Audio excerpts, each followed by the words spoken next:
We are only 10 weeks away from college football. It's coming, folks. It is coming. We are near the end of June. We are going to SEC Media Days and the rest of the conference media days here in the next 3 to 4 weeks. I am not going personally. It has been since the year 2000 that I went to SEC Media Days. Almost went a couple years ago. Got the credentials, could not go. But I believe we are in much better positioned, stationed here, covering everything at the same time. But SEC Media Days, taking that Southwest Oklahoma, Texas lean, trying to introduce them, integrate them into the conference and the SEC Media Days in Dallas this year. I was just checking out the dates as I was setting up for everything that we're going to address here at the Voice of College Football on our SEC live show. And yes, we are just about 2 to 3 weeks away from SEC, Big 10, Big 12, and ACC Media Days. And it's just another reminder that there will not be Pac-12 football this coming season.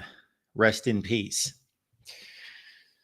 Not any huge breaking news, Titanic type stories out there. However, a lot of things going on the recruiting front, a lot of things that are being discussed from a meaningful, substantial standpoint among media and the like out there. And we will address all of those things, and I'm trying to pull those together. So let's get started here at the Voice of College Football. Appreciate you stopping by. Leave those comments and questions there in the chat. The call-in line is also in the chat. Don't know at this point if any media members are going to be stopping by. I have alerted our media contingent, our contributors here at the Voice of College Football out on social media, but it did not contact anyone specifically, and that typically means that it's wide open. It's a wide open call-in show for all of you. We typically have a number of people that we target. Check out last week's SEC live show with Arkansas, Auburn, and LSU talk. Good time there. Also, as we discuss, first and foremost, Brent Venables' contract extension,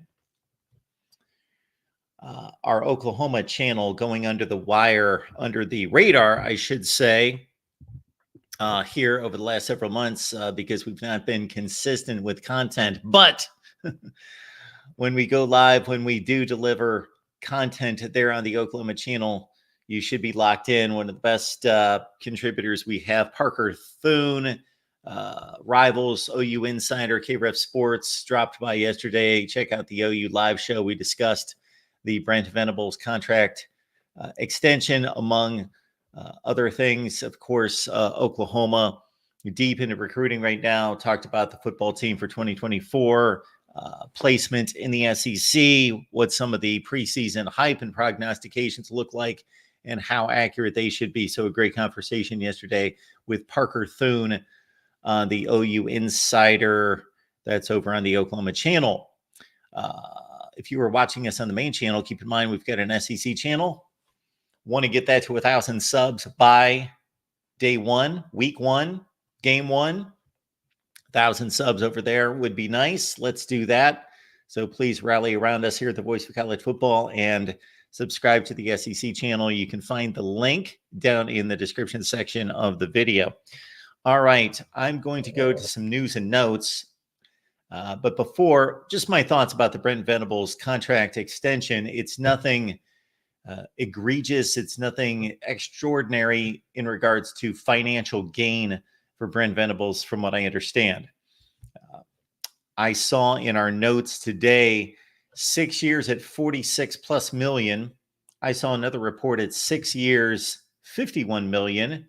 That comes out to 8.5 million per season. And I believe that's just maybe a cost of living increase over what it was. It's more about the length of the contract. And let's understand here in college football that that's the way the game's played. That's the way the negotiation game is played in terms of what the universities and the football programs need to show in regards to stability.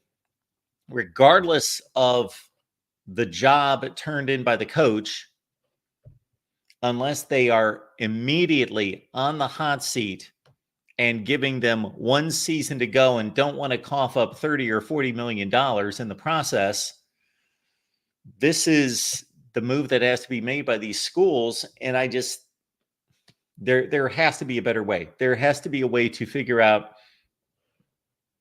how to compensate these coaches, keep them under contract, but also make them reasonable contracts. And I'm not talking about from a financial standpoint necessarily. This is what I'm saying is that Brent Venables, and I am in no way targeting Venables or OU.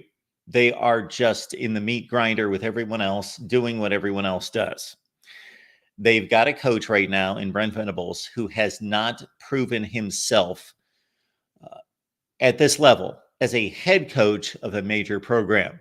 He's one of the best defensive minds in college football, and it's pretty apparent that he will be a decent head coach, an Oklahoma caliber head coach competing for SEC championships and going to the college football playoff on a regular basis. I don't know. We don't know. That's not been proven. He took over a roster and a program that was churning out 10 and 11 win regular seasons for the past 20 plus seasons, and he's gone 6-7. You can understand the transition there, and his approach being much different than Lincoln Riley. And then Oklahoma's rebounded to a 10-2 regular season, lost the Alamo Bowl with a new starting quarterback who, of course, was not the starting quarterback during the regular season. So that's always a difficult transition to make in postseason play. Ask Ohio State and others when you go from a starting quarterback during the regular season and for Oklahoma, one of the best in the country, Dylan Gabriel, and then hand the keys to a first-time starter in Jackson Arnold. They lose the bowl game to Arizona, not surprisingly because of 4 turnovers. So they finished 10-3 after a 6-7 season. So we sit here after 2 seasons of Brent Venables in Norman, and he's 16-10. Is that Oklahoma standard? Of course not. It's nowhere close. Their 26-game average under Bob Stoops and Lincoln Riley, 80-some% winning clip. What is that? 26 games. 21-5? Yeah, 21-5. 22-4, something in that range. So from a record standpoint, if that's all you're going by, just boom, what's the record? So he's not proven anything. The team was much better last season. Okay. 10-8 in the conference, 7-2 last year. Now elevating. So there's more uncertainty that has nothing to do with Venables, but more uncertainty moving into the SEC and the testing ground of whether he is going to be up to the job. But what does Oklahoma feel as though they need to do? Well, they're trying to recruit against teams in the SEC and across the nation. They're trying to recruit against Texas, Texas A&M, LSU in particular in that region there, and other schools that pop in, of course. And so they have to make a play for Brent Venables. So they extend his contract. Again, they at least did not go the exorbitant route that Texas A&M did with Jimbo Fisher, which was a complete disaster. They sign Jimbo Fisher for the 10-year span.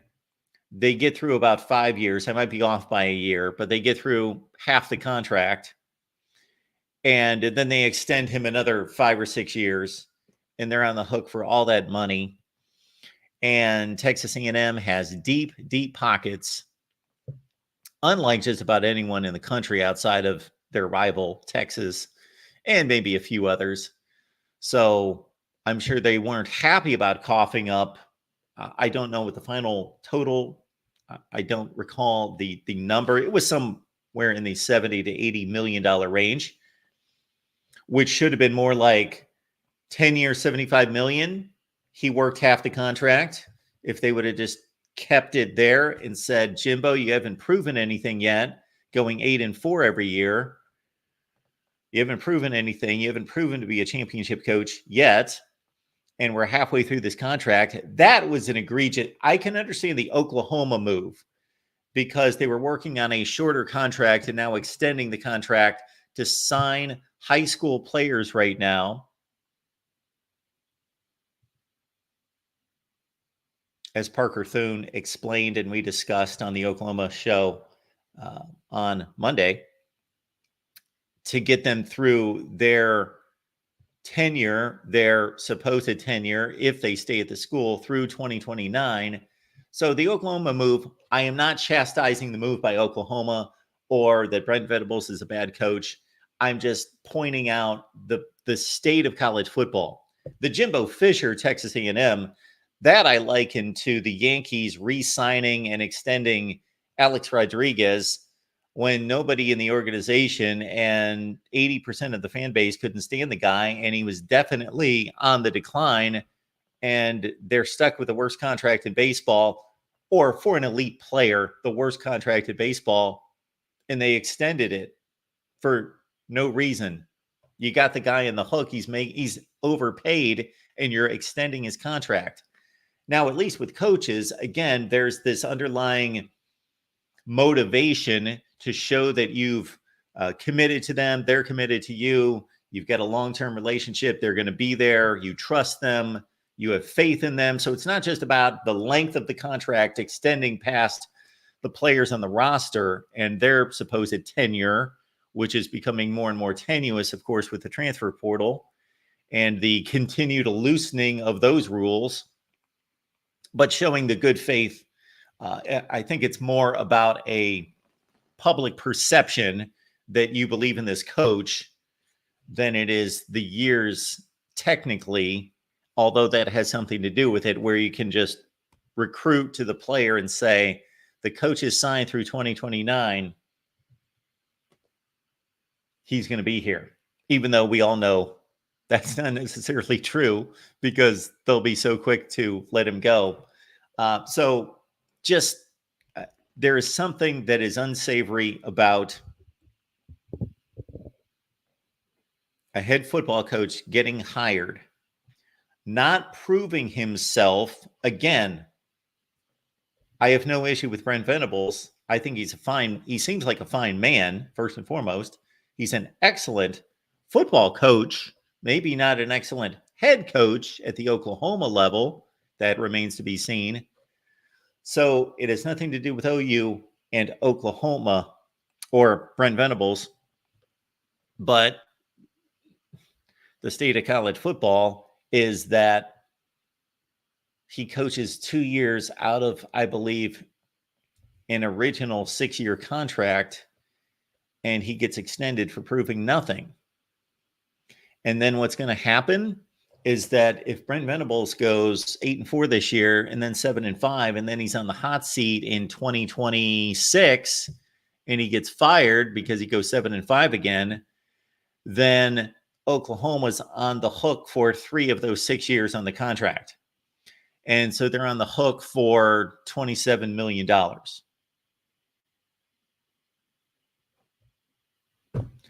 Or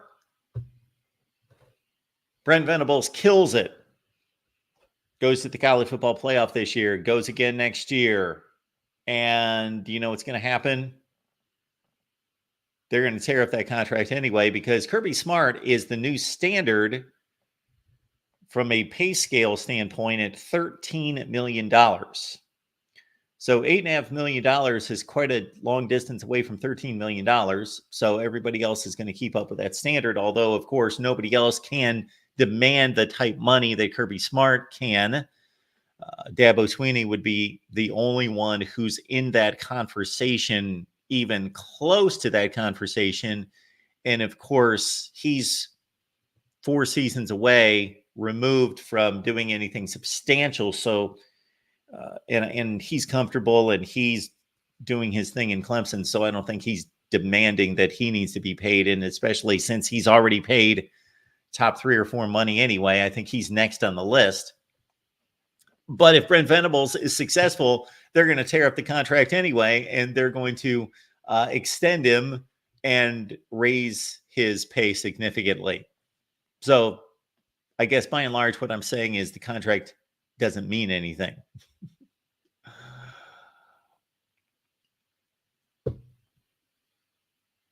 It always amused me back in the day. I don't know what the current state of Major League Baseball contracts is, but baseball team signs a free agent and they probably overpay, and he's on the backside of his career and he turns in an awful season. Of course, they're on the hook for that amount of money. He was severely overpaid. However, if he somewhat outplays the contract, then he's not showing up at spring training the next year because he wants a contract extension. He wants a raise. No, you signed a contract. But these weak organizations would give in and would have a 1 week standoff. Then they would give in to the player demands. So that's my soapbox. Maybe if I gave it some thought, I could work on some remedies. But sitting here right now, responding to another contract extension, I have no necessary remedies, just like I don't have remedies for coaches leaving teams, leaving the players that they signed. We all get upset about that and think that it's wrong for fill in the blank, Lincoln Riley, to get up and leave his program, and all those players that he signed that trusted him. But there's no good way to do that. People should be allowed to leave jobs.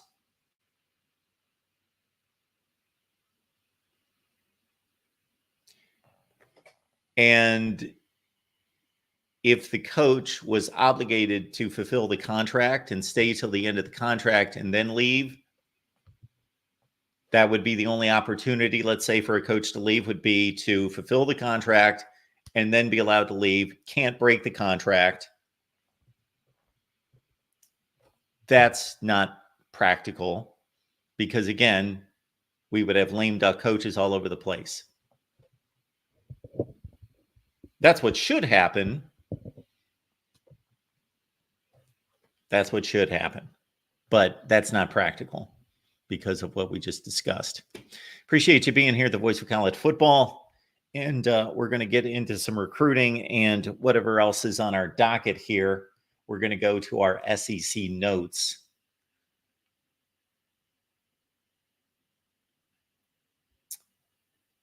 Matthew Miller chiming in here. Matthew, we appreciate you being here. And if you're not aware, everyone, Matthew goes live with us every Monday. It's at 7 Eastern, 6 Central. Matthew on the Texas channel with the Big Texas Longhorns live show. So please check it out over on the Texas channel. Matthew says A&M, the biggest underachievers in college sports. Well, I cannot speak to college sports since I've paid no attention to college sports outside of football for at least 10 years. When I was a sportscaster every day for 7 years, I had to pay attention to everything. So I could tell you then. I had a handle on all of that then. And then I stopped watching men's college basketball about 10 years ago. I stopped watching women's college basketball when I stopped being paid to do so. So that was 20 some years ago. So let's keep it to football. Well, if we were having this conversation 1 year ago, we could easily say Texas, but they've supposedly turned it around. It's only one season, but they have supposedly turned it around. So Texas A&M, the biggest underachievers in college football. Over a long period of time, absolutely. Yes, they've not won a conference championship since 1998. They've not won a national championship since 1939. I've yet to go back and really discover and determine how valid that national championship is. That's another project we need to pick back up on that we launched last offseason as we went through all the national championship seasons. We made it all the way back, I believe, to 1980 for sure. I don't think we did the 70s, and I got to pull up my list because I get rather amused when some people get upset that I've changed national championships. You understand? I don't have the power to change them, but I can collect whatever data I want and determine my own national championship system. All right. Appreciate you being here. Yes, I would go with Texas A&M long term. I would go currently.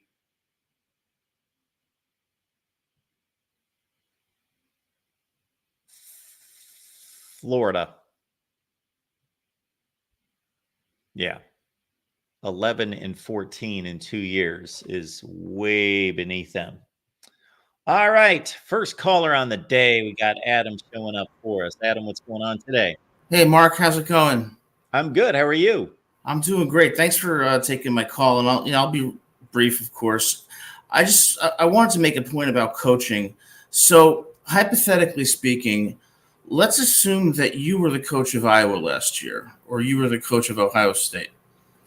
Do you honestly believe that the records would have been any different? And if so, by how much?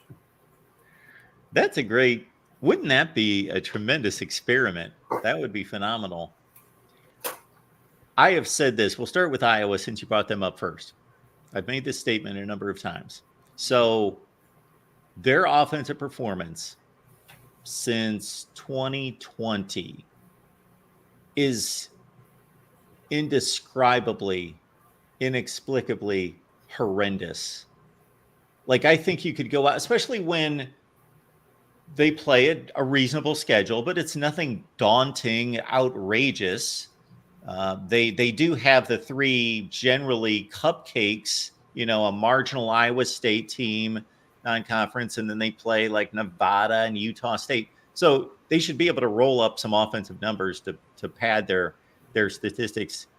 That I've said for the last few years, I think a program with the talent level of Iowa playing the Minnesotas and Illinois of the world most of the time, and then playing this lousy non-conference schedule, they should be able to go out there and basically almost show the defense that they're going to dive right, dive left, and then throw a play action pass and produce more offense than they do. I don't have the numbers off the top of my head, but they were last. They were one of the 2 or 3 worst offenses statistically in college football the last 3 or 4 years. And it's by a wide margin. Like, if you took their yardage total, it was either last season or the season before, they're like 80 yards behind the next last team. If you took that 80 yards and added it to the number 132, they'd be at like 90. Like, it's everyone else is bunched up by a yard or two, and then Iowa's just inexplicably. I am with you. It's unfathomable to me to think that somebody who has a reasonable knowledge of football could not take their playbook if you had an entire off season to work with coaches and call a game plan that could produce 120 yards and no touchdowns and a couple field goals every week. I completely agree. I mean, I would argue that there is zero chance that Iowa's offense would have been worse if you were the head coach. There's zero chance that LSU's defense would have been worse if you were the coach. And I guess it gets to my point that people assume that great coaches have this tremendous impact on the game. But when they do that, they're assuming that the benefit is always a net positive. But it isn't always, even for a great coach. You could have a Lincoln Riley who's amazing at developing a quarterback, but because he retains Alex Grinch, who doesn't value defense, that affects negatively the impact that he has. And it's the same thing for every coach. They do good things and they do bad things. So my point is, there's a wide range of acceptability, in my view, about how good a coach needs to be to maintain a certain standard of play. You can be a pretty good coach and probably get the same result as a very, very good coach. And when there's a wide range of acceptability, taking into account the positive and negatives that each coach has on the outcome, we should not be paying these people millions and millions of dollars because they are not worth it. And I base that on the view that, like I said, there's a wide range, a gray area of acceptability that will lead to the same outcome. And the fact that, let's say even I was the head coach, and I don't really know that much about football, I don't think there would be a net, maybe one game. I think Iowa would have lost more. I think with you, it would have been the exact same record and possibly better. So when we're saying, oh, Jimbo gets this salary, Venables gets $43 million, it's utterly ridiculous because at the end of the day, the players are the ones who win the games because they're the ones who execute. And having worked with some boards of trustees in my life, I can tell you that when you look behind the curtain at high-level administrators, they're not always very competent. And I think it's completely misguided to say the coach is so effective that we're going to pay millions of dollars. And even if we fire him, we're going to pay him even more money. It represents an outsized assumption about the impact that a head coach has on the game.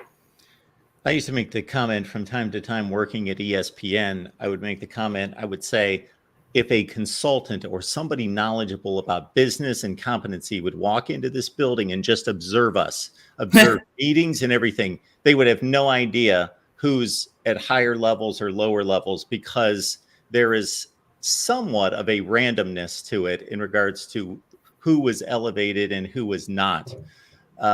And we've seen in recent years, especially at the NFL level, where guys who did not have this long football history in life of playing and being this long-time assistant coach and just coming up through the ranks as a football guy through a football family, and again, grinding it out as a player that have legal backgrounds and have organizational backgrounds and everything, they've become excellent head coaches.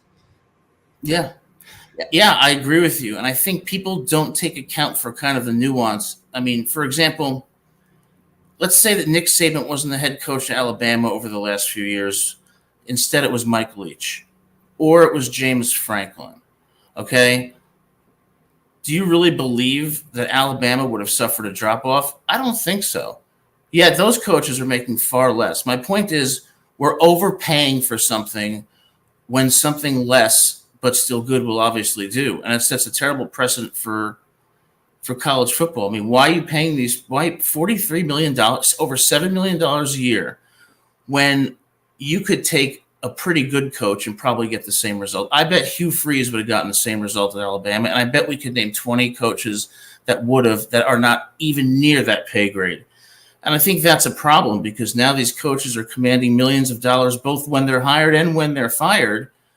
And I don't think they deserve it because I think we have the wrong assumption about the impact that a coach has on the game, because we think elite coaches have this incredible impact when in fact it only takes a pretty good coach to have the same impact, in my view. And that's why I think you would have done just as good at Iowa, and I think you would have done just as good as LSU, if not better. Well, I appreciate that, Adam. I really don't know how to respond to that because my traditional thinking would say that's a blatantly false and ridiculous statement to make, because how could I possibly replace a legitimate football coach? But again, some of the points that you're bringing to the table, some based on my observation and experience, says that if somebody is well organized, if they're a leader, if they can lead leaders, they have all these other tools in their toolbox. You can't bring somebody off the street who knows nothing about the sport of football, but is comfortable with the sport, knows the sport, has been around it, and then surrounds himself with good people and knows how to use those people, can be successful. I agree with you. And I think, and the last thing I'll say is I think that what really makes a great head coach is leadership capabilities and those intangibles about how you relate to people, how you get buy-in, and how you create a winning culture. There's thousands of people who can do that. I'm not trying to denigrate Nick Saban or, Lou Holtz or Woody Hayes. What I'm trying to say is they weren't as incredible and as infallible as people may think. They were really, really good, but there's a lot of really, really good people who don't get that recognition who would get the same result. So thank you for listening to me. It's always good to talk to you. Well, I appreciate you being here, Adam. Always a thoughtful conversation. Thanks very much, Mark. So just to take off on a few other things that Adam brought up there, one thing that comes to mind that I saw a couple weeks ago is that it was the anniversary of Vince Lombardi's hiring with the Green Bay Packers. And if you took what he was paid in 1960 and ran it through the inflation calculator to today's money, he would still only be paid about $330,000. So that's how incredibly egregious these salaries have been inflated in football.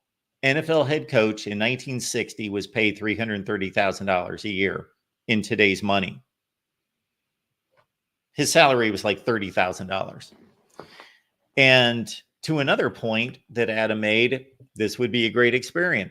If we had a school out there that was a high caliber football playing school, but let's say they had administrators who said, we've studied this, we've looked into it along the lines that Adam has, and even beyond that, and we're confident that we can go out and hire a competent head coach.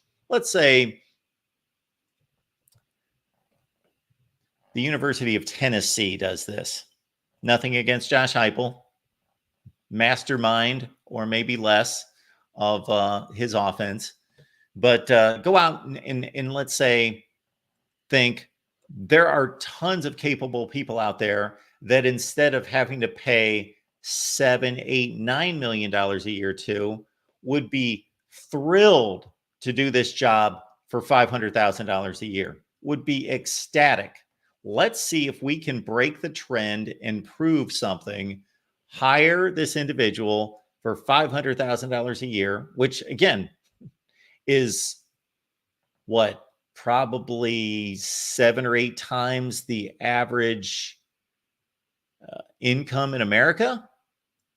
Hire this individual, see how he does, and let's break the mold. But obviously, college administrators are way too conservative to do that. They are protecting of their own jobs and their own reputations and would not go out and do that. But if, let's say, we had somebody who was outside the box, thought that way, and also was not concerned about their own reputation and their own situation, but wanted to prove a point, that would be fun to watch. I always thought the fun experiment would be to take these coaches who are either at challenging situations, Northwestern, Vanderbilt, or at situations that seem to just be a conveyor belt of success. Ohio State is the best example long term, and just swap them. Ryan Day, go to Northwestern. Pat Fitzgerald, now David Braun, go to Ohio State. Nick Saban a couple of years ago, go to Kansas, as Les Miles did and failed. But Nick Saban, Les Miles, that would be fascinating as well. Appreciate you being here at the Voice of College Football. The SEC Live Show comes your way every Tuesday at 11 a.m. Eastern Time. But as we noted just a few minutes ago, that SEC Media Days are less than a month away. And at that point, we're going to go live every day during SEC Media Days.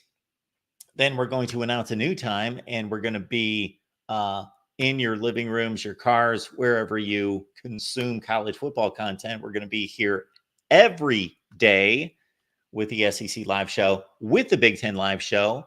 And ACC fans, Big 12 fans, we have not forgotten about you. We have a Big 12 channel. We have 3 strong ACC channels. We've got a couple other ones that need some help, need some works, need some attention at some point down the line. But Clemson, Miami, and Florida State on the ACC side, and again, a Big 12 channel. And we would love to present a Big 12 show every day, an ACC show every day, or at least get them started in a once-a-week rotation of sorts.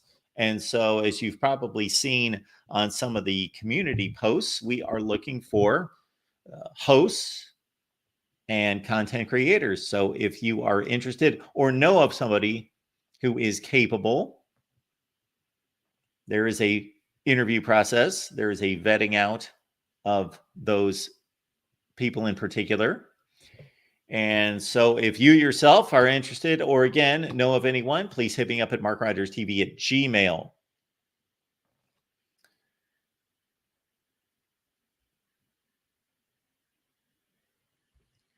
Check the chat. Don't see anything there. All right. Next up,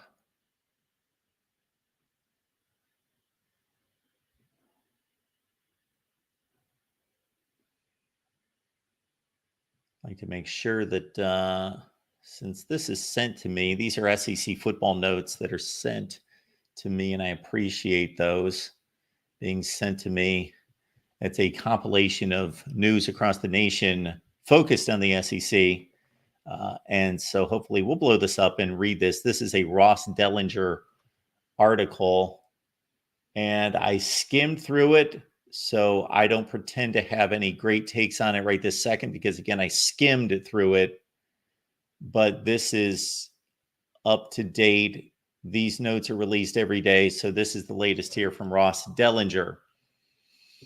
Inside the beachside Ritz-Carlton resort along Florida's southwestern coast, leaders of college athletics met in a second floor conference room to discuss particulars about the industry.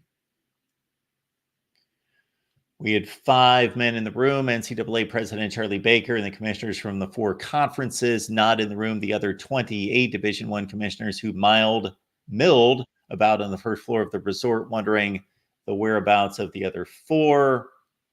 Minutes later, the 5 men came hustling down the main stairwell to begin what was the final chapter in 4 days of administrative meetings here. Okay, let's try to get to the heart of this.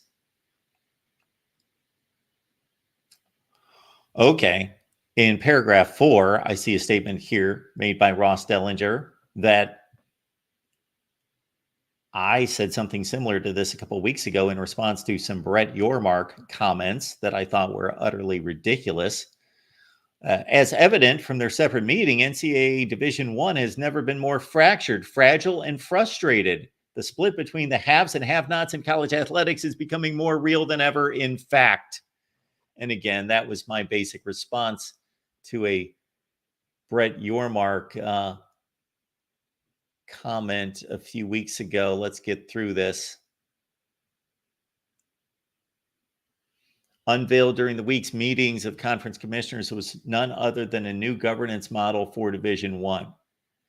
Stemming from the NCAA's landmark antitrust settlement, the model further separates the 4 power leagues from the 28 lower resourced conferences. In a more formal break, details are unclear. The new governance structure clearly draws a dividing line between the revenue-generating football giants and the more basketball-centric institutions participating in a more amateur landscape. And that's probably a good thing. So when I say that it's more fractured and it's more separated, just as Ross Dellinger had stated, I think that's unfortunate. But because it is, then changes need to take place. There are schools out there that are playing football for prestige. They're not making money. They're doing it because it's prestigious to have a football program, and it brings attention to the university. It's a drawing card for the university. It helps admission rates, but they don't make any money. And then there are the schools that make a ton of money off football and finance everything else. I would love to see the rundown, for example. So let's cut it somewhere in the middle, because, when we're looking at 28 leagues, we're talking Division II, Division III. Well, that's a governance of Division I. So we're talking about a lot of basketball playing schools included in this, but 350 schools in Division I, yes. So let's cut it somewhere in the middle, the low end of the FBS. I would love to see the P&L statements for MAC football programs and athletic departments. There is no way that they're making money. So take any school in the MAC, and that ESPN contract of those Tuesday and Wednesday games, I'm sure that information is out there somewhere. We see the information come out when these networks sign new deals with the Big Ten and the SEC and the major conferences. I'm sure the information is out there concerning, let's say, the MAC. I'll need to do a Google search on that and see if I can find it. But it's got to be minuscule.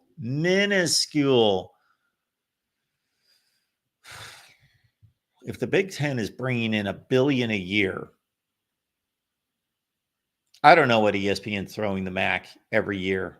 Are they throwing them $2 or $3 million bucks? They can't be throwing them 50. No way. Even if they're throwing them 20, that's $1.5 million per school. And then what they bring in at the gate and at the concession stand and merchandising at MAC schools, what is that? I used to live in Akron, Ohio. Nobody even looked at the stadium driving by on Exchange Street. Nobody even noticed it was there. It sat there empty. There was a game that they played a couple years ago for a bid in the MAC championship game, and there was not a soul there outside of people milling around. So they can't be making anything at these games. And I understand that's on one end of the spectrum, that there are some MAC schools that actually put some people in the stadium, and they do go to a number of bowl games, but most of these bowl trips are not losing propositions. They are revenue generating propositions because they do get paid at the MAC level $1 million to $2 million per bowl trip. But by the time they practice and they travel and they do everything required, they make a little bit of money. They make $50,000. I would just love to see the breakdown of these MAC programs and how much they are barely making it by fielding a football team. Again, it's not a direct benefit to the university. It may be a periphery benefit because there's a certain cachet to being Eastern Michigan and playing quote unquote big time college football. And then, of course, they have their income that they get from going to major conference schools in non-conference play and getting their brains beat out and picking up a check for $1 million. So they have that. That's probably where they make their most money. Power schools are gearing up to share as much as $22 million a year with their athletes.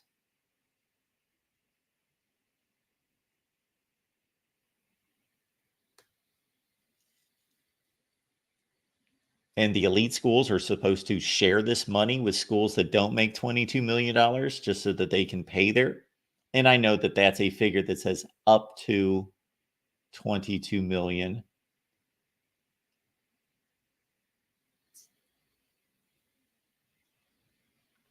Yeah, so here we go. Multiple commissioners of the other 28 told Yahoo Sports this week that they do not expect many of their schools to opt into the concept of sharing revenue with athletes. They don't have any revenue. They can't support it.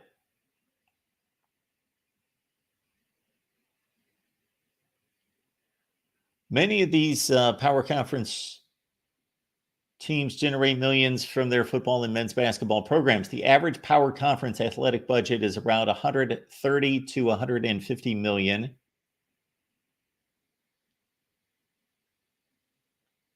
Budgets of those Division One bottom 28 is about 1/10, so 13 to 15 million.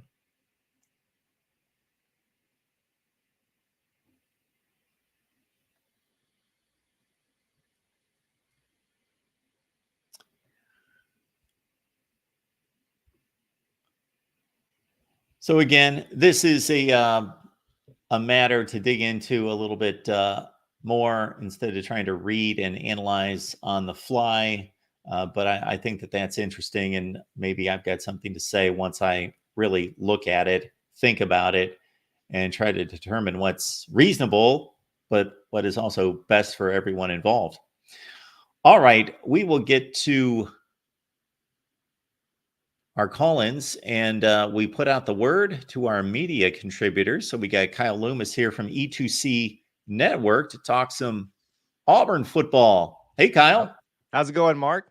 How you doing today? I am doing well. Thanks for stopping by. We appreciate it. Of course, I saw you guys live and talking SEC stuff. It's weird to hear you guys talking about Oklahoma in SEC still. I don't know that I'm used to that yet. I don't know that you heard why I led with Oklahoma. It was that Brent Venables' contract was extended 6 years. And so Gotcha. You and your Auburn family there know something about buyouts. And that is my issue with this. And I'm not targeting Venables and OU. They are just the latest. But you have a coach. He's been on the job for 2 years. He has yet to prove himself at that level. He's got a marginal record through 2 years, but he's still building the program. So I'm not saying he's doing a poor job, but he's not proven himself yet. You got to extend the contract because you want to show the players, the potential players, that he's going to be around, that you have faith in him, that you have confidence. So he gets extended 6 years. And what's going to happen is either he's going to out earn that contract in their eyes, and after 3 years of college football playoff appearances, they're going to tear it up and say, oh, we're going to extend it even further and give him a big, huge raise. Or he's going to go 8-4, 7-5, be on the hot seat, get fired after 3 years. They're going to have a nice little $30 million buyout. Yeah.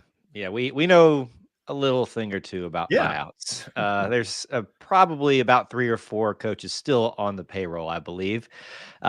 Some we're not so fond of. Some we might have at least some affinity towards. But yes, we do know a little bit about that. I think Oklahoma's in a bit of a tough place right now coming into the SEC. For one thing, they've got to come to Auburn. I believe that's their first SEC road game, and if I have that correct.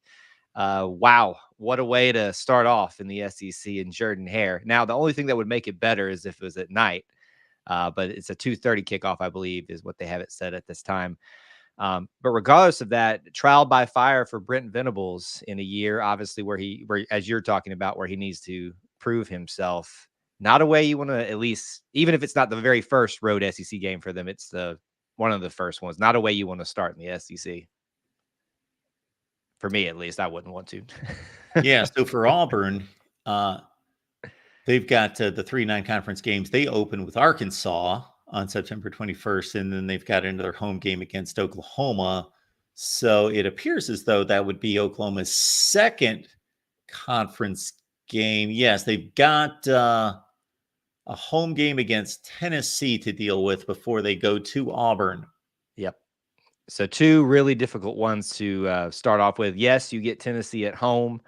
Tennessee obviously is ranked, as you can see there. But Auburn, if Auburn goes undefeated to that point, that would be wins over Alabama A&M, Cal, New Mexico State, Arkansas. Then you would think that they'd be riding kind of high. Maybe they would be in contention for being ranked at that point. Not that they had an impressive win to get ranked to that point, but a 4-0 Auburn team usually gets people quite interested in them.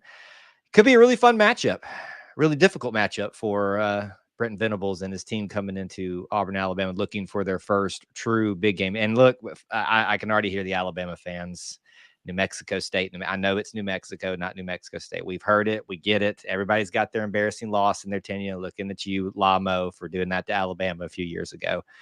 But if Auburn goes 4-0 and comes up with Oklahoma and pulls off that what would be an upset right now, that's going to be incredible. And maybe starts a little bit of a fire under Brent Venables' hot seat, so to speak. If Auburn does not start 4-0, then I'm going to have some serious questions about them navigating the rest of this schedule. Yes. I, you can't take anything for granted, as we learned last year. So that's why I always operate with caution. So it's one of those things that I expect us to be 4-0 by the time Oklahoma rolls around, but you just never know. Yeah, there's the human element, and the human element that involves 19, 20 years olds, where as a thinking person, it's difficult to reason that a team can go out and outplay Georgia and Alabama and be in a position to win those games, but they lose to New Mexico State by 21 points. Yep. Yep. It just doesn't make sense sometimes. It makes no sense that in 2021, that Auburn team nearly took that Alabama team to the wire with a Bo Nix, who was no longer playing because he was injured, TJ Finley, who was playing injured. Yes. It just doesn't make sense. You throw those things out. It also doesn't make sense that you would lose to New Mexico State last year when things were not, yes, it's first year under Hugh Freeze. Things are not as stable as they should be at this point, but it still doesn't make sense that you should drop that right before then. But yeah, I'm looking forward to that Oklahoma matchup. I'm actually excited to have them in the SEC. I think it's a mixed bag of who you talk to on which fan base is happy to see them, not happy to see them. I like this move, and I can't wait to go to Norman, to be honest with you, in next year when we get to return the favor. Speaking of those games against Alabama, folks, I posted some win probabilities on the Georgia and Alabama channels. We're going to do all the teams that we've got represented here at the Voice of College Football, but I did Georgia and Alabama. And as you well know, I hate to bring up these excruciating losses, but the last two in Jordan Hare were obviously just painful to the nth degree because they both should have been reasonably an Auburn win if they just take care of football 101. However, they, of course, go to Tuscaloosa this year, and their last 6 trips have all been pretty decisive losses. They've lost by an average of 27 points per game. Right. Yeah, awful. So it used to be that Auburn, when it went to Tuscaloosa, had a lot of success. Now, as we know, many things changed in the Nick Saban era. But a lot of that, too, if you look at the history, is because they didn't play at the home fields of either school for a long time. It was played at Birmingham and Legion Field, which you would also argue is pretty much an Alabama home field advantage, too, given their proximity to Tuscaloosa, and showed up in the stands, too. Yeah, Auburn doesn't have a lot of success on the road at Alabama these days. Obviously, times have changed, and hopefully we can find a way to do that this year. I'm not sure what the projected win percentage you have listed for Auburn or for Alabama in that game for what you're looking at, but I would venture to say that if it's pretty low for Auburn, that's correct at this point, just based off what we know, right? We have no clue what this Auburn team is going to look like in year 2 under Hugh Freeze. You've changed defensive coordinators. You've changed offensive coordinators. Yes, you have the same quarterback and the same running back, but you've got some new offensive lineman pieces. You are effectively, hopefully, completely changing the guard at wide receiver and having some new blood in there to give them a shot at trying to make this room their own. Tight ends are the same.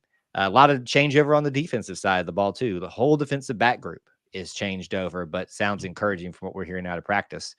So a lot of unknowns. And if that percentage is low, I expect it to be the entire year for Auburn to win in Tuscaloosa. And there's no shame in admitting that right now. But obviously, you got it. That's why you go out there and play the games. You just got to see what you got and then figure out how best to line up against each other.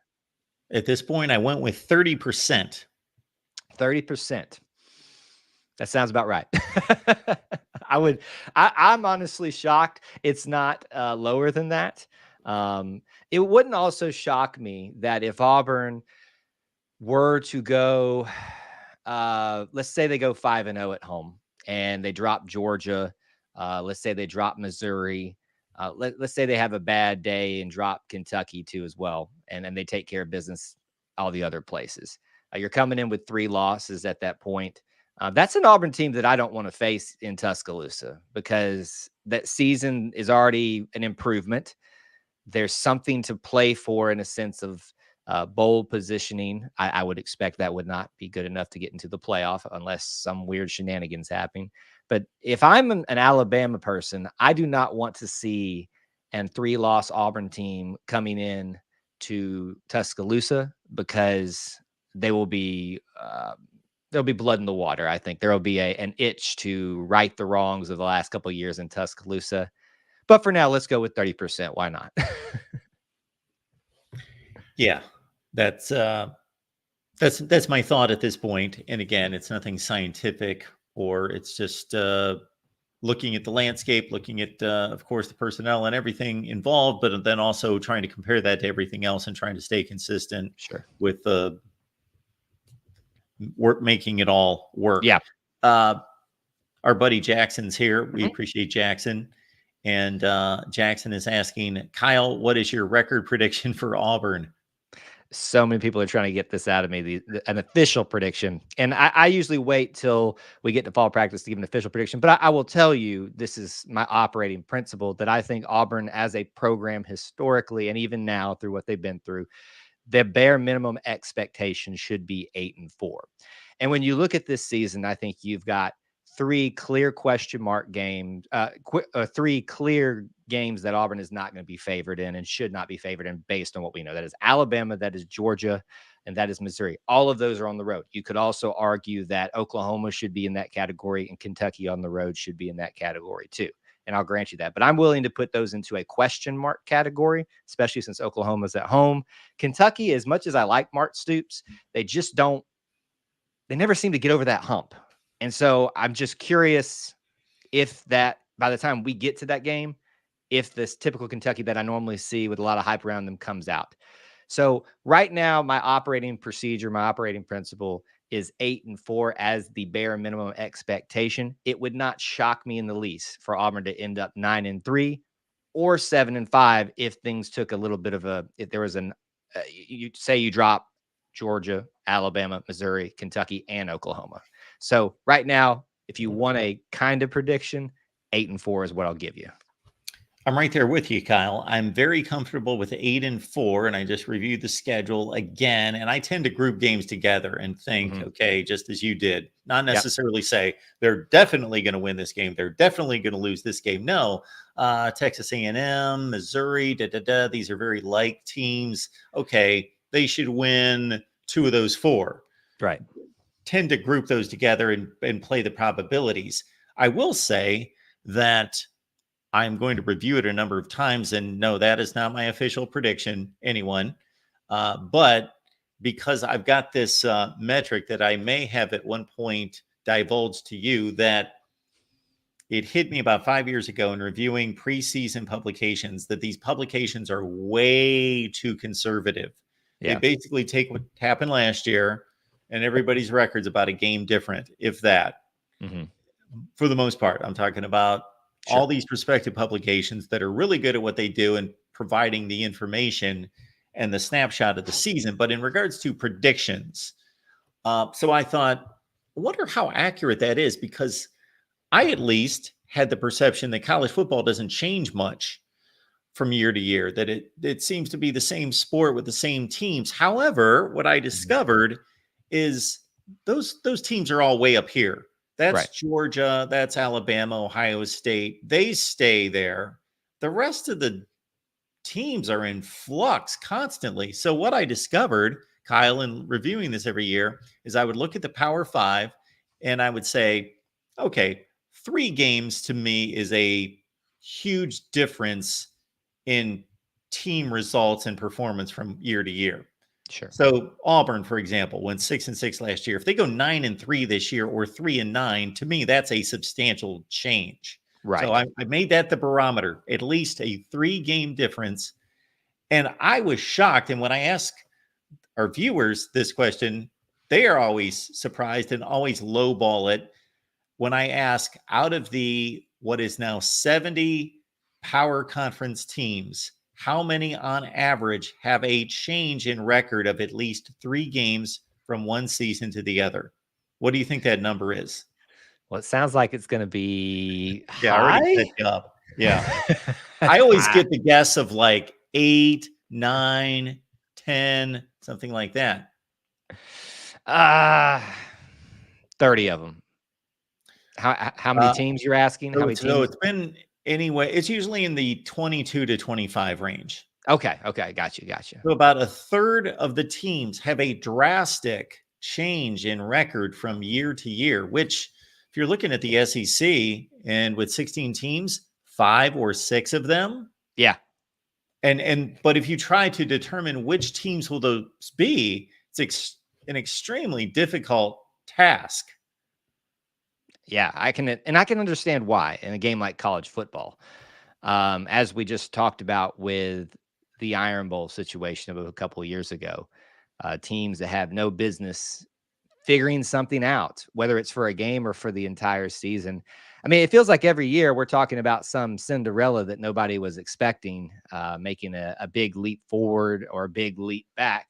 I mean, who would have thought that Texas A&M would struggle as much as they did under Jimbo Fisher at the very end there?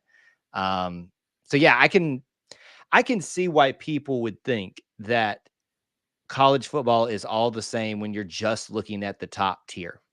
But when you look at it as a whole, there's a lot more moving pieces. There's a lot more parity, as I guess is the appropriate word here, than people think there is, at least when we talk about not the ones we see and talk about every year at the end of the year, your Ohio State, your Alabama's, your Georgia's, Michigan's, I guess now, all of those in that category. So the fact that we're talking about in the 20s of teams having that big dip or that big jump forward doesn't surprise me. And I think that kind of fits well in with what we were just talking about with Auburn too. I don't think anybody expects it to take that nosedive of 3 games to a 3-9, but the more likely scenario is that Auburn could go up to 9-3 very plausibly if they're able to get some pieces going like we've already discussed. So I like our chances within being one of those teams on the positive side of what you just addressed there, of being the bigger change than I do of that not so great change. Athlon has Auburn at number 32 in the country, number 10 in the SEC. I don't know what that equates to as a record. I don't have my Phil Steele in front of me to see what they have. I don't remember what the other preseason prognostications are, but number 32 in the country out of the SEC, that sounds like a 7-5 football team. Yeah, it sounds like that's what it should be based on what you're saying there. I think the problem for me, and I don't shy away from this, I'm an Auburn content creator, so obviously I'm a fan of it, and obviously those orange and blue glasses, as much as I try to hold them up here on top of my head, as we get closer and closer to the season, they start sliding down.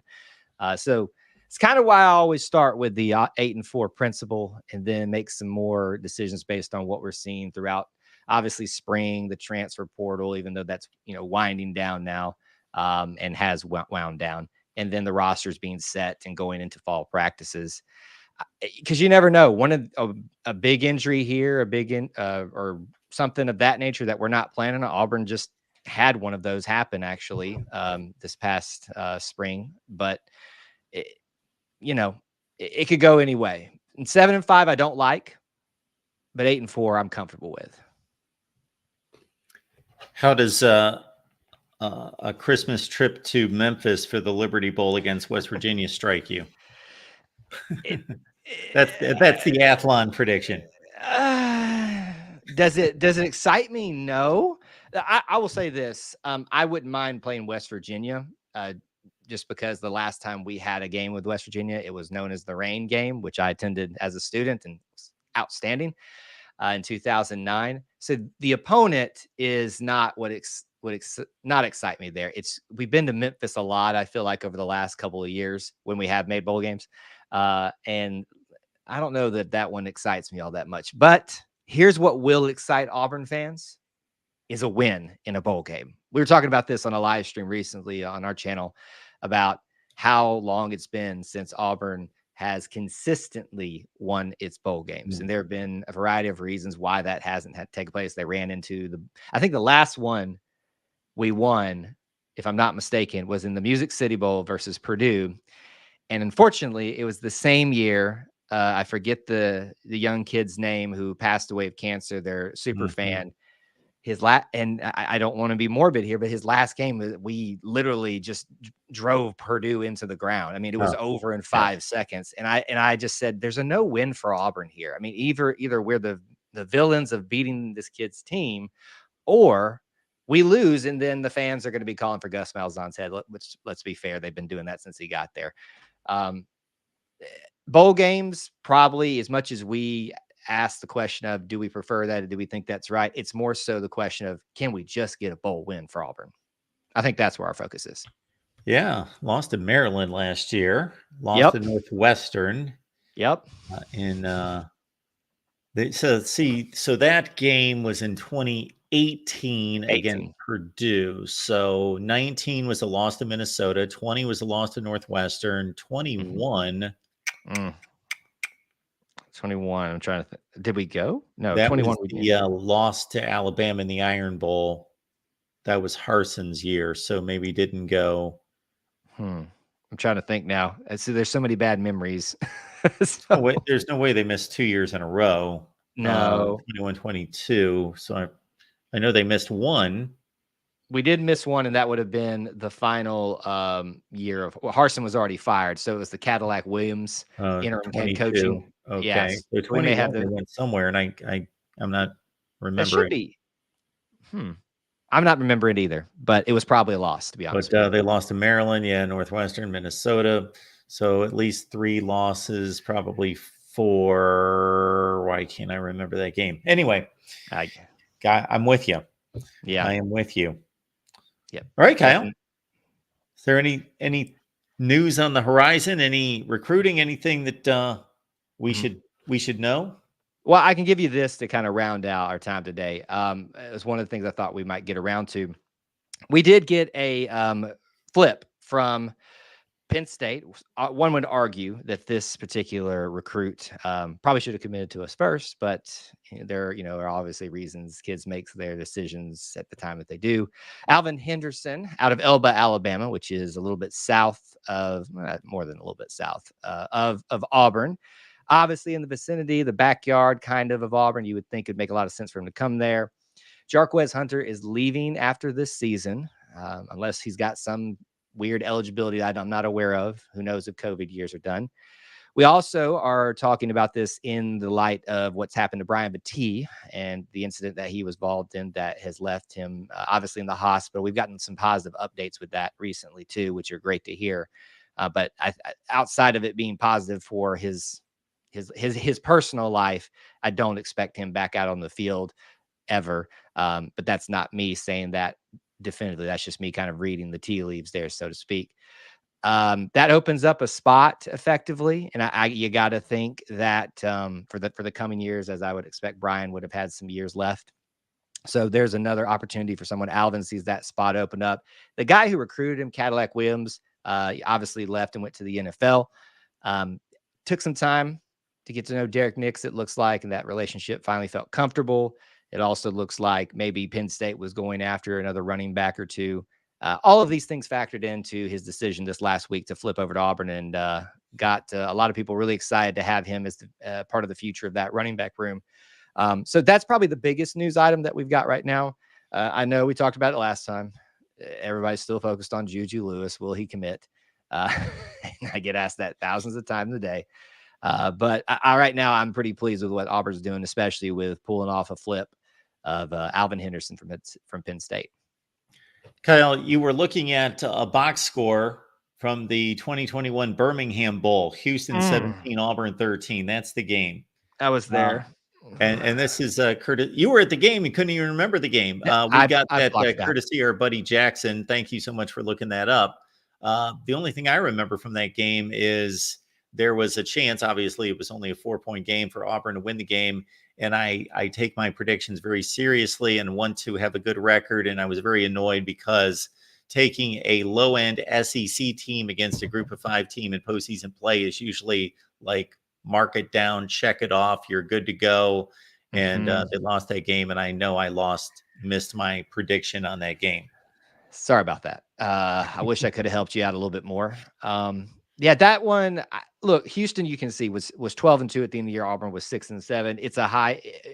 historically a high-end SEC team. Houston at that point, what conference were they in at 12 that and point? 2. So they played in the conference championship game at the American Conference. So they So were the a good top. team. Yeah. Yeah, they were a good team. So you would think with a historically top tier team like Auburn in the Power Five, and then Houston, even with those respective records, this is going to be a good game, which I guess technically it was, just not on the Auburn side. I remember that this is the story of what was the Harsin era. No offensive identity, no offensive cohesion, and this is the end of year one. Remember TJ Finley took over. It was, I'll probably say, a little bit more healed up, maybe not all the way at this point.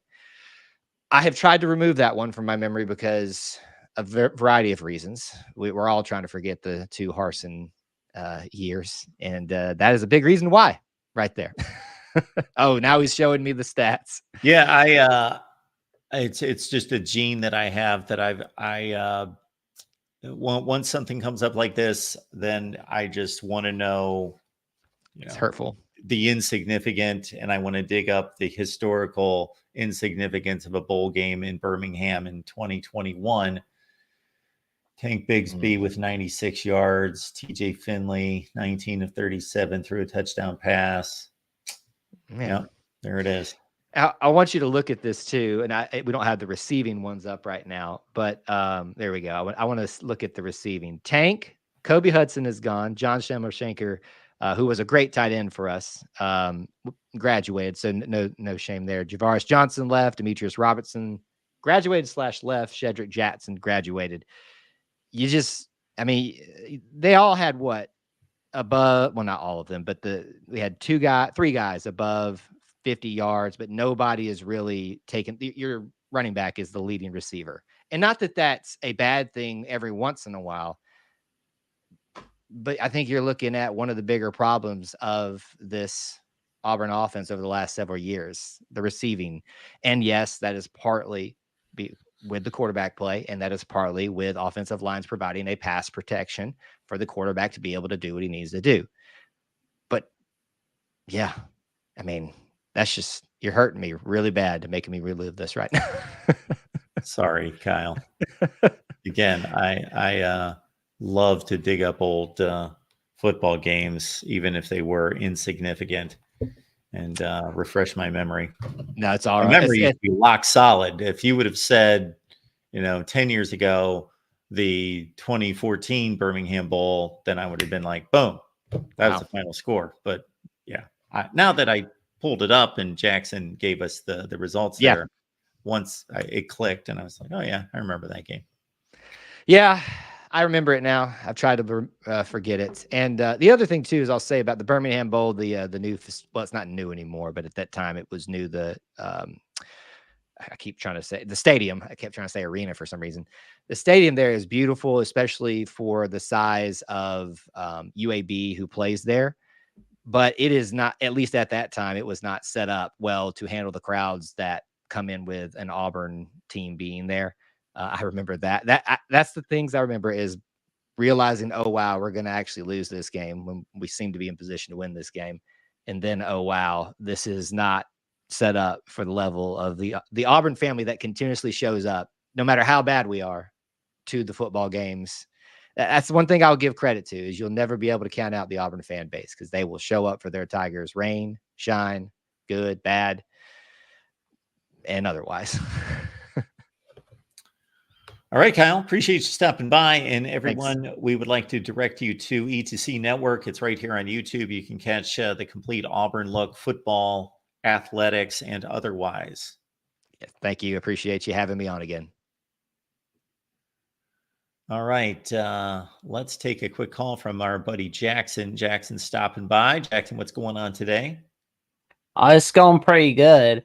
I'll tell you, if it makes Kyle feel better, he can remind me a little bit about how awful the Shula era was. How you doing this morning, man? It was rough. I'm doing well. How are you? Doing great.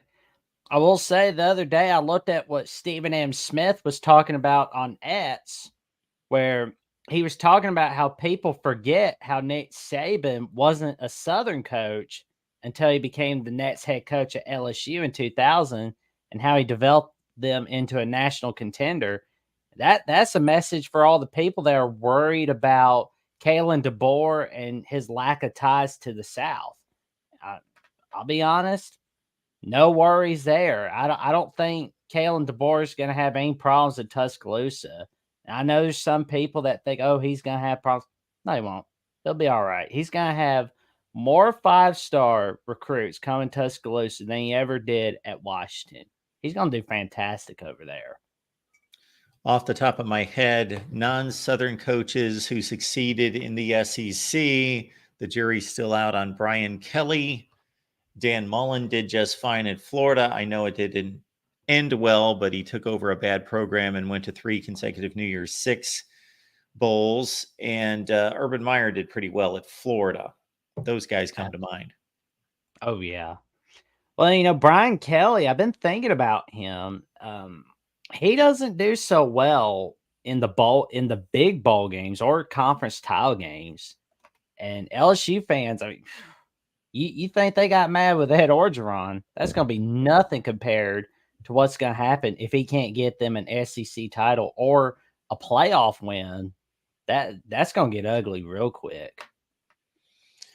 Yeah, well, I'm not too much concerned there. Brian Kelly's entrenched at LSU. I would think that nothing short of a disaster would have to ensue for him to lose his job this year. He's going to be the LSU head coach. Now, whether he meets their expectations, I don't know. I know he's a better head coach than Ed Orgeron by leaps and bounds. For sure. But he may not catch the perfect storm like Ed Orgeron did. No. But it will be interesting to see what happens with LSU this season. And, their defense, we'll see if it's better than it was last year. Because, I mean, had it not been for the Heisman Trophy winning QB last year, they would have lost to Missouri. And I'll be honest, I kind of feel like they would have lost to Florida. I mean, we know they would have lost to Wisconsin. They almost did. It was ugly. Yeah, it's a bit unthinkable to consider that LSU's got a defense this bad. But Blake Baker is in charge, and he is paid to fix it. And I don't know that they really have the players on the back end of the defense to fix it to LSU standards. They can't be worse. They're going to be better. I do hope that they unleash Harold Perkins, because I don't want to see him playing a designated role as a inside linebacker. I just don't think that's the best. Don't think that's the best use of his abilities. I think he is one of the best defensive players in college football, and he needs to be treated as such. And he was a force to be reckoned with the year before when they just cut him loose and let him make plays and chase quarterbacks. Yeah. I'm looking forward to seeing what happens in week 1 against USC. It's going to be interesting to see who's going to have a better season in 2024. And I've been thinking about Ole Miss. The life gets a little bit easier for them because they're not going to be playing the Alabama Crimson Tide for the first time in a long while. That's going to be weird, not seeing Alabama on their schedule. But they are going to have to go to LSU. They haven't won there since 2008. And they are going to have to deal with Georgia on the first Saturday of November. Now, of course, they don't have to win the SEC, which last time they won it was in 1962. But if they could go 10-2 or 11-1, they're in the playoffs. And if they don't get in the playoffs, I wonder how Ole Miss Nation's going to be feeling. All right, Jackson. Anything else you got for us? That's about all. I'll be seeing you later, Mark. We appreciate you, man. Appreciate you too, man. Have an awesome day. You too. As Jackson notes here, 60 days until week 0. 65 days until week 1. That's on a Thursday, of course. 67 days until week 1 Saturday. 68 days until LSU and USC. Notice that Jackson has been a member here at the Voice of College Football for 10 months. And you too can be a member here at the Voice of College Football. And we are always honest and transparent with you. So I'll let you know flat out, as a member, here's what you get. We had a number of things on the docket at previous times taking on memberships. And you can get your membership either at Patreon or as a YouTube channel member. And keep in mind that regardless of which direction you go, you're going to get all the benefits of being a member at the other spot. So you don't need to be both a member on Patreon and on YouTube. This was just the best way to set it up, since Patreon has been a longstanding partnership with us, that we stayed on Patreon, didn't want to pull 70 or 80 people from Patreon to try to get them to YouTube. So we just deliver the same benefits to each. You get the Discord link.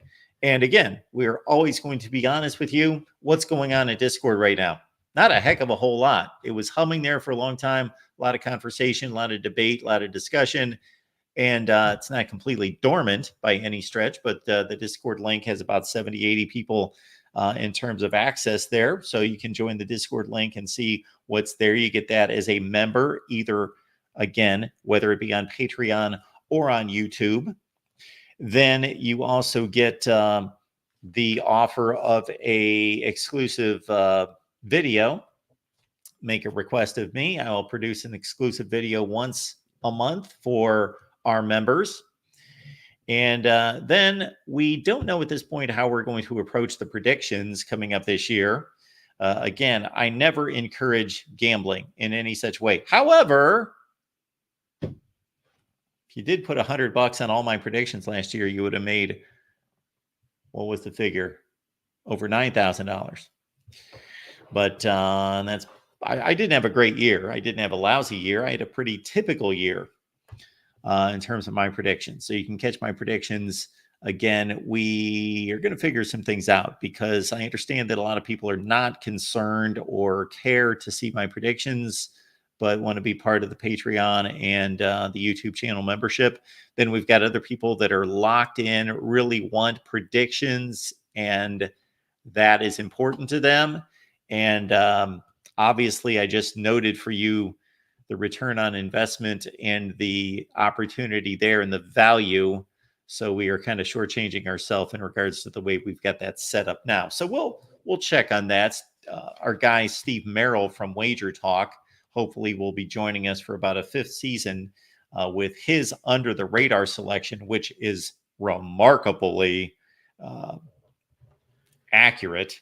At one point, he hit 11 or 12 straight his Under the Radar selection. So be looking out for those. Again, we'll restructure this. We will roll out our plan for the football season. We've got a whole lot of other things going on. Expect a change on X/Twitter. So on officially July 1st, we'll be unveiling our new look, our new approach on Twitter. I have been jettisoned out, and we will just have a official Voice of College Football Twitter page, and then you can follow me elsewhere. But that's exciting. And had another possible deal that is in the works. Had a discussion with somebody yesterday, so hopefully we'll be able to unveil some other opportunities for you to be involved here at the Voice of College Football with some exciting content.